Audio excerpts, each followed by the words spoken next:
નમસ્કાર, હું છું કેતલ અને આપ જોઈ રહ્યા છો CB24। નીટ પેપર લીક વિરુદ્ધ 27 દિવસથી ભૂખ હડતાલ ઉપર બેઠેલા સોનમ વાંગચુકે ગુરુવારે મોડી રાત્રે પોતાના ઉપવાસ સમાપ્ત કર્યા છે। કેન્દ્રીય મંત્રી JP નડ્ડા અને જીતેન્દ્ર સિંહ ગુરુગ્રામની મેદાન્તા હોસ્પિટલ પહોંચ્યા હતા, જ્યાં નડ્ડાએ વાંગચુકને જ્યુસ પીવડાવી અને ઉપવાસ તોડાવ્યા છે। વાંગચુકે શુક્રવારે સવારે જાહેર કરેલા વિડીયો સંદેશમાં જણાવ્યું કે છેલ્લા 2 દિવસથી સરકાર સાથે તેમની સતત વાતચીત ચાલી રહી છે। આ દરમિયાન તેમની 3 મુખ્ય માંગણીઓ ઉપર ચર્ચા થઈ છે। સરકાર તરફથી આ માંગણીઓ ઉપર લેખિત ખાતરી મળ્યા બાદ તેમણે ભૂખ હડતાલ સમાપ્ત કરવાનો નિર્ણય લીધો છે। વાંગચુકે જણાવ્યું છે કે ધર્મેન્દ્ર પ્રધાનના રાજીનામા ઉપર સરકારે કોઈ ખાતરી આપી નથી। તેમના માટે સૌથી મહત્વની વાત વિદ્યાર્થીઓ ઉપરની કાર્યવાહી રોકવાની હતી। ધર્મેન્દ્ર પ્રધાનનું રાજીનામું એટલું જરૂરી ન હતું। તો વાંગચુકની હડતાલ સમાપ્ત કરવા ઉપર કોકરોચ જનતા પાર્ટીના સ્થાપક અભિજીત દીપકે ખુશી વ્યક્ત કરી છે। જો કે તેમણે કહ્યું કે શિક્ષણ મંત્રી ધર્મેન્દ્ર પ્રધાનના રાજીનામા સુધી જંતર મંતર ઉપર આંદોલન ચાલુ રહેશે। તો સોનમ વાંગચુકે જણાવ્યું કે કેન્દ્રીય મંત્રીઓ JP નડ્ડા, જીતેન્દ્ર સિંહ અને લદ્દાખ સર્વોચ્ચ સંસ્થાના નેતાઓએ તેમની મુલાકાત લીધી હતી। આ ઉપરાંત વિવિધ પક્ષોના આશરે 65 સાંસદોએ પણ તેમને ઉપવાસ સમેટવા માટે અપીલ કરતો પત્ર લખ્યો હતો। મંત્રીઓ અને સાંસદોએ ખાતરી આપી હતી કે દેશની પરીક્ષા પ્રણાલી અને પેપર લીક મામલે સંસદમાં ગંભીર ચર્ચા કરવામાં આવશે। કોઈ કાનૂની કાર્યવાહી કરવામાં નહીં આવે। 20 જુલાઈએ જંતર મંતર ઉપર પ્રદર્શન કે સંસદ કૂચમાં ભાગ લેનાર વિદ્યાર્થીઓ સામે કોઈ પણ FIR કે કેસ નોંધવામાં નહીં આવે। તો પેપર લીક કાંડમાં જીવ ગુમાવનાર 20થી વધુ વિદ્યાર્થીઓના પરિવારોને સરકાર દ્વારા આર્થિક વળતર આપવામાં આવશે। સંસદમાં સમગ્ર પરીક્ષા પ્રણાલીની વિગતવાર સમીક્ષા કરી ભવિષ્યમાં આવા બનાવો અટકાવવા કડક સુધારા લાવવામાં આવશે। શિક્ષણ મંત્રી ધર્મેન્દ્ર પ્રધાનના રાજીનામા અંગે વાંગચુકે સ્પષ્ટતા કરી કે સરકારે આ મામલે કોઈ ખાતરી આપી નથી।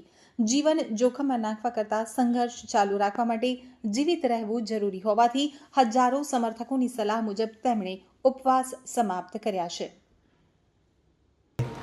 और लद्दाख के एपेक्स बॉडी के शीर्ष नेतागण भी यहाँ आए थे और उससे पहले आप लोगों को मालूम है विभिन्न राजनीतिक दलों के लगभग 65 सांसदों ने आकर और हस्ताक्षर देकर हमसे अनशन तोड़ने के लिए कहा और वो संसद में इस मुद्दे पर नीट पेपर्स और परीक्षाओं की प्रणाली पर चर्चा करेंगे, ये आश्वासन दिया। और जो सरकार से इस तरफ से मंत्रीगण आए थे उन्होंने भी ये आश्वासन दिया, जिसका कि 2 दिन से हम बहुत ही कड़ा क्या कहेंगे, एक तरह का बार्गेन चल रहा था कि मुझे आश्वासन चाहिए और लिखित में चाहिए, और इसमें 2 दिन लगे और मुझे इसलिए अनशन पर 2 दिन और बैठना पड़ा और ज़्यादा भी बैठ जाता तो आखिर में आज उन्होंने लिखकर आश्वासन दिया है।